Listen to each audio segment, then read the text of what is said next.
मैं Pankaj Kumar Gupta, assistant professor BEd, Gandhi महाविद्यालय Orai, information and communication technology in education के इस वीडियो में आप सबका स्वागत करता हूं।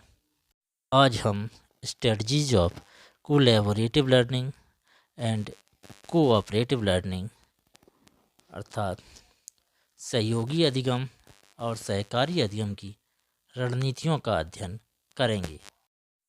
सबसे पहले देखते हैं strategies of collaborative learning.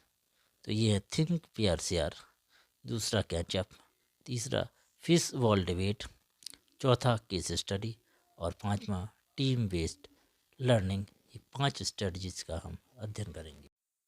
Collaborative learning की पहली रणनीति है थिंक पेयर शेयर। ये दोनों में कॉमन है क्योंकि ये कोऑपरेटिव लर्निंग की भी रणनीति है। A problem is presented before a student by the teacher which is associated with high order thinking abilities like analysis, synthesis, evaluation and construction. शिक्षक द्वारा छात्रों के सामने एक समस्या प्रस्तुत की जाती है जो विश्लेषण, संश्लेषण, मूल्यांकन और निर्माण जैसी उच्च स्तरीय सोच क्षमताओं से जुड़ी होती हैं। A small amount of the time is given to the student so that they can think and respond to the given problem. Thereafter, they share their answer with their partner and listen to others' answer and discuss it. Lastly, all the group share their outcome during the discussion. विद्यार्थियों को थोड़ा समय दिया जाता है ताकि वे दी गई समस्या पर विचार कर सकें और उसका उत्तर दे सकें।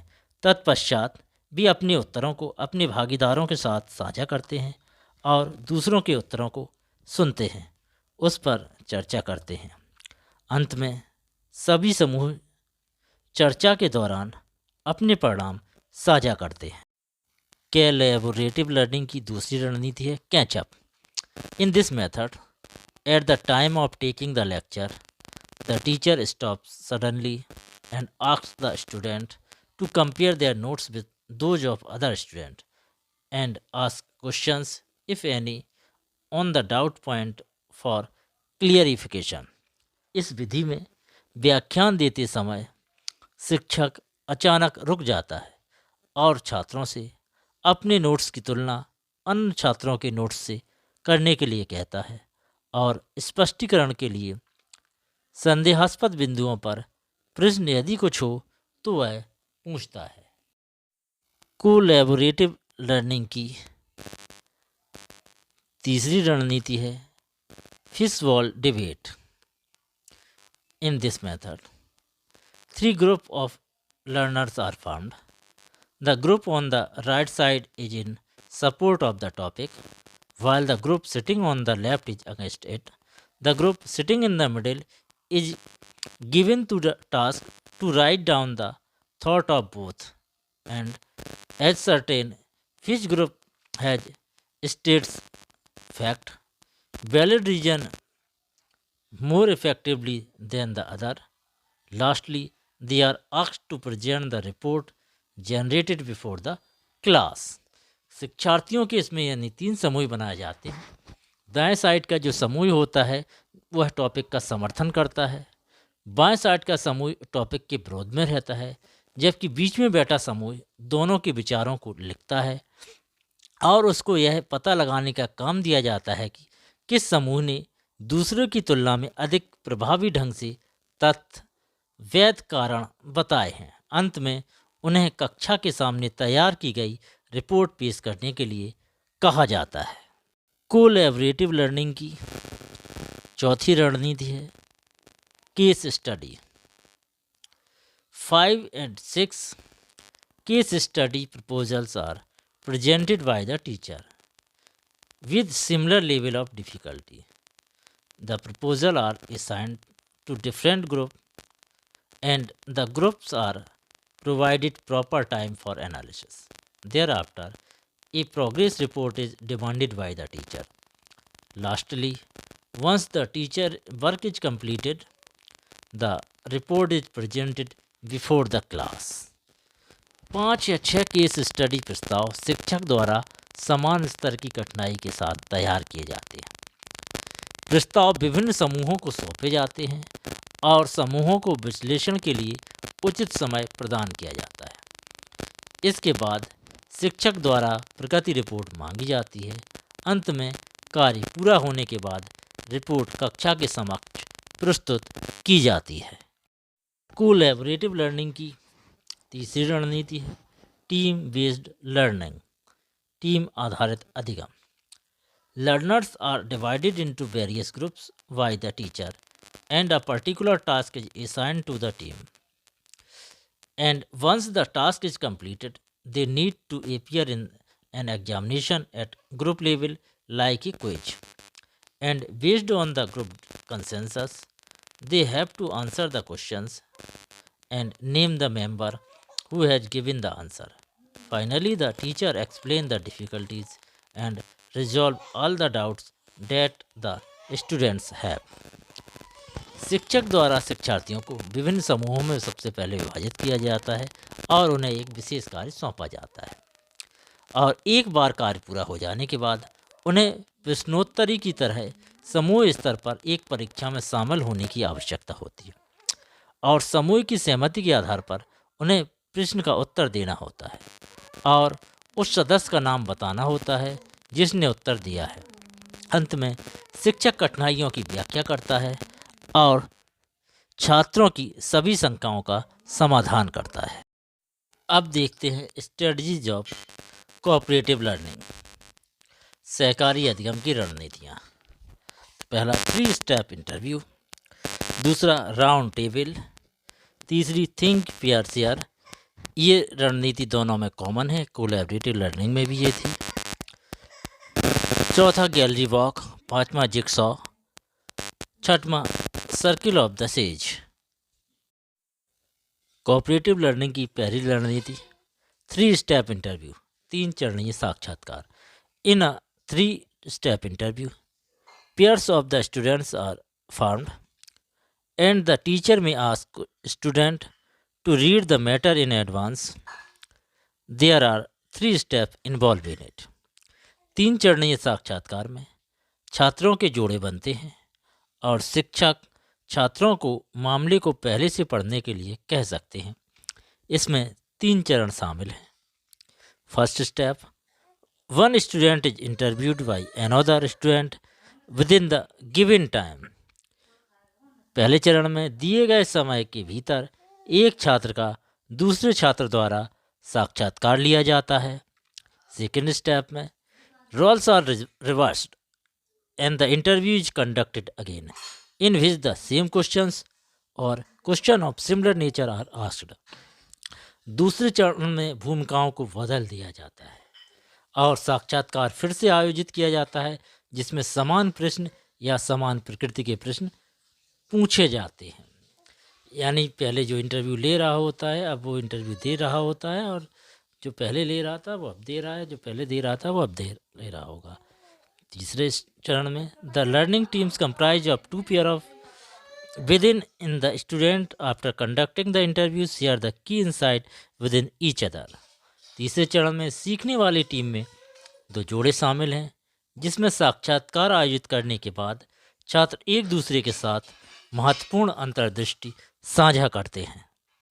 कोऑपरेटिव लर्निंग की दूसरी रणनीति है राउंड टेबल गोल मेज।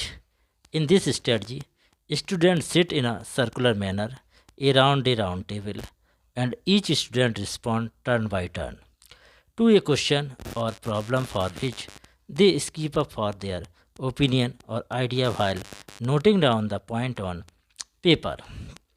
इस रणनीति में छात्र एक गोल मेज के चारों ओर एक गोलाकार तरीके से बैठते हैं और प्रत्येक छात्र बारी बारी से किसी प्रश्न या समस्या का जवाब देता है जिसके लिए वे कागज़ पर बिंदुओं को नोट करते समय अपनी राय या विचार के लिए बोलते हैं। The teammate are allowed to say pass if their thought are stand still, however they are advised not to skip any questions. It involves brainstorming, reviewing or learning a skill with help of a single sheet of paper and pen. यदि उनके विचार स्थिर हैं तो team के साथियों को पास कहने की अनुमति है। हालांकि उन्हें सलाह दी जाती है कि वे किसी भी प्रश्न को छोड़ें नहीं। इसमें कागज़ और कलम की एक ही सीट की मदद से विचार मंथन, समीक्षा करना या कौशल सीखना शामिल है। कोऑपरेटिव लर्निंग की तीसरी रणनीति है थिंक पेयर शेयर। ये रणनीति कोलैबोरेटिव लर्निंग की भी थी। अब इसमें देखते हैं, पहला है think. In this activity the teacher ask a question to the student, particularly the ones that demand analysis, evaluation, synthesis, etc., and a specific time limit is allowed for the student to think and answer the question. They can spend the given time in writing their response to the questions. सोचें, इस गतिविधि में शिक्षक छात्रों से एक प्रश्न पूछता है, विशेष रूप से वे प्रश्न जो विश्लेषण, मूल्यांकन, संश्लेषण आदि की मांग करते हैं, और छात्रों को प्रश्न के बारे में सोचने और उत्तर देने के लिए एक विशिष्ट समय सीमा की अनुमति दी जाती है। वे दिए गए समय को प्रश्न का उत्तर लिखने में लगा सकते हैं। दूसरा, pair. After they are done with thinking and writing the answer in the given amount of time, they turn to their partner and share their response with each other. जोड़ी बनाना। तो दिए गए समय में सोचने और उत्तर लिखने के बाद वे अपने भागीदारों की ओर मुड़ते हैं और एक दूसरे के साथ अपनी प्रतिक्रिया साझा करते हैं, यानी शेयर। शेयर में क्या होगा? In the final stage the response of the students are shared with group during the follow up session. साझा करें में अंतिम चरण में अनुवर्ती सत्र के दौरान छात्रों की प्रतिक्रियाओं को समूह के साथ साझा की जाती हैं। जोड़ी में केवल पार्टनर के साथ साझा करते हैं, जबकि शेयर में पूरे ग्रुप के साथ साझा करते हैं।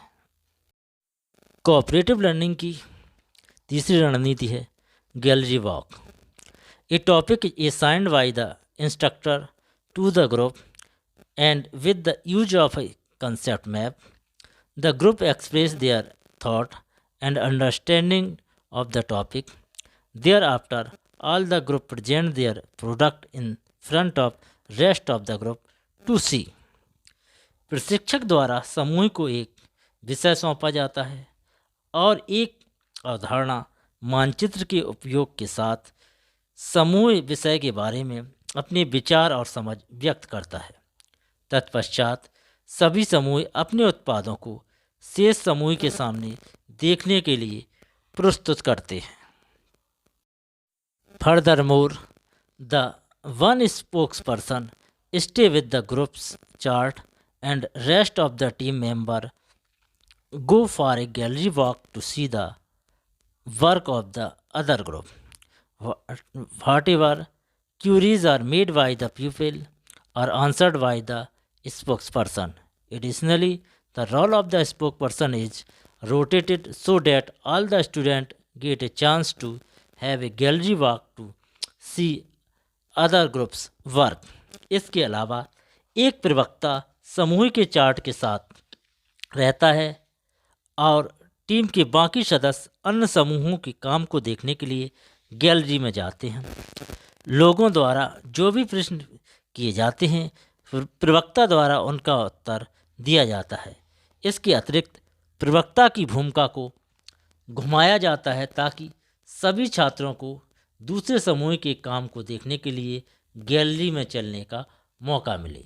यानी जो स्टूडेंट का हैं वो अलग अलग स्टूडेंट स्पोक्स पर्सन का रोल अदा करते हैं. एक ही छात्र स्पोक्स पर्सन का रोल अदा नहीं करता है, बदल बदल के स्पोक्स पर्सन बनते जाते हैं. इसके कारण सभी छात्रों के पास संभावना रहती है कि वो ग्रुप के वर्क को देखने के लिए गैलरी वॉक पर जाएं.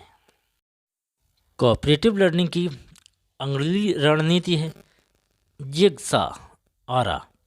Students are divided into a small group of 5 to 6 students and given the activity of learning about something. Each student of the group is assigned a task, and when all the teammates complete their respective tasks, they will be back to their groups and a systematic report will be generated on the topic. विद्यार्थियों को 5 या 6 विद्यार्थियों के छोटे छोटे समूहों में बांट दिया जाता है और उन्हें किसी चीज़ के बारे में सीखने की गतिविधि दी जाती है। समूह के प्रत्येक छात्र को एक कार्य सौंपा गया है और जब टीम के सभी साथी अपने अपने कार्यों को पूरा कर लेंगे तो वे अपने समूह में वापस आ जाएंगे और इस विषय पर एक व्यवस्थित रिपोर्ट तैयार की जाएगी। कोऑपरेटिव लर्निंग की 6वीं रणनीति है circle of says, Sadhu Mandal.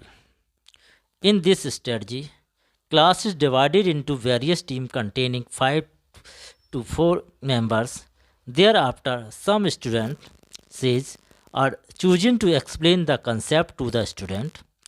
Then they stand up and speed out in the room, and the rest of the students surround the stage, and no two members of the same group surround the same stage. Then the sage states whatever they know about the topic, and students can ask questions and write it down.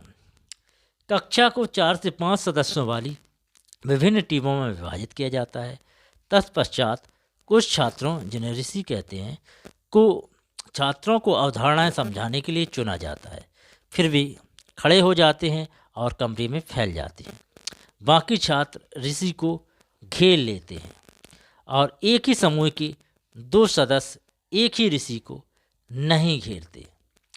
तब ऋषि बताते हैं कि वे विषय के बारे में क्या जानते हैं और छात्र प्रश्न पूछ सकते हैं और इसे लिख सकते हैं। After that the student return to their team and one by one they explain what they have learned.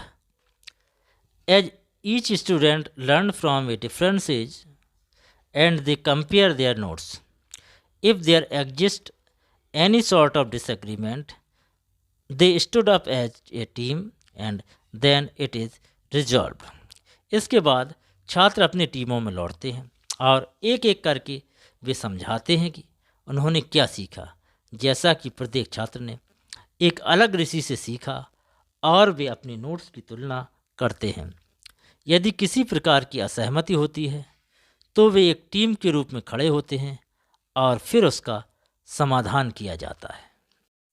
यदि ये वीडियो अच्छा लगा हो तो लाइक करिए, अपने दोस्तों तक पहुंचाने के लिए शेयर करिए। यदि कुछ कमी लगी हो तो कमेंट करिए और यदि आप कंपटीशन की तैयारी कर रहे हैं या शिक्षा शास्त्र से संबंधित आपको वीडियो देखने हैं तो हमारे चैनल को सब्सक्राइब करिए। धन्यवाद। Thank you for watching.